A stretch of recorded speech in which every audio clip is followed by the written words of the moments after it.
Audio বাজারকে piracy মুক্ত করতে এবং বাংলাদেশের সঙ্গীতকে বিশ্বের সঙ্গীত দরবারের সাথে নতুনভাবে পরিচয় করিয়ে দিতে বেশ কয়েক বছর ধরে কাজ করে আসছে মাশরুম এন্টারটেইনমেন্ট। অনুষ্ঠানে উপস্থিত ছিলেন মাশরুম এন্টারটেইনমেন্টের ভাইস প্রেসিডেন্ট আরমিন মুসা, বেঙ্গল মিউজিকের পরিচালক Zinat Chowdhury, creative director Labik Kamal, GM Kamal Khalid ও সঙ্গীত শিল্পীরা।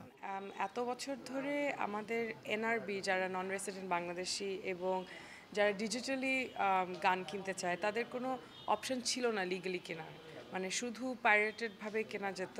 তো এখন আমরা ওই অপশনটা রাখছি যে অনলাইন যত ইন্টারন্যাশনাল আউটলেটস আছে ওখানে আমাদের গান পাওয়া যাবে। এটা খুব ট্রান্সপারেন্ট একটা সিস্টেম থাকবে যে কোন ওয়েবসাইট এবং কোন অনলাইন স্টোর থেকে কীরকম অ্যামাউন্ট আসছে ওটা শিল্পীরা নিজেরাই দেখতে পারবেন, নিজেরা মনিটর করতে পারবেন। এখন একটু রেস্ট্রিকশন হবে যে কেউ যখন তখন ডাউনলোড করতে পারবে না। যারা পাইরেসি করে ব্যবসা করছেন বা যাদের মেইন উদ্দেশ্যটা পাইরেসি,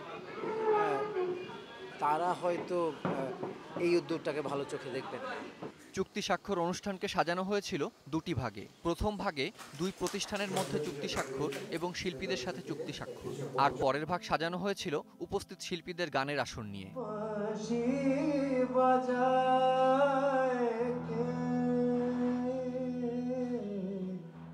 বিশেষ এই চুক্তিকে ঘিরে বেঙ্গলে উপস্থিত ছিলেন বেশ কয়েকজন সঙ্গীত শিল্পী। গানের আসরের শুরুটা ছিল শিল্পী তানভীরুল আলম সজীবের গান দিয়ে।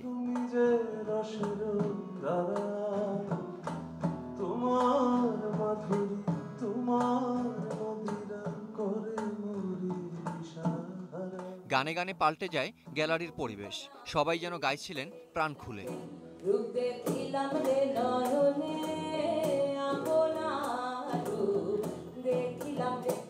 বেঙ্গল আর মাশরুমের এই উদ্যোগে এখন থেকে বেঙ্গল মিউজিকের সব অ্যালবাম আন্তর্জাতিক অনলাইন ডিস্ট্রিবিউশন কোম্পানি ME লেবেলের মাধ্যমে বিশ্বের যে কোনো দেশে পাওয়া যাবে।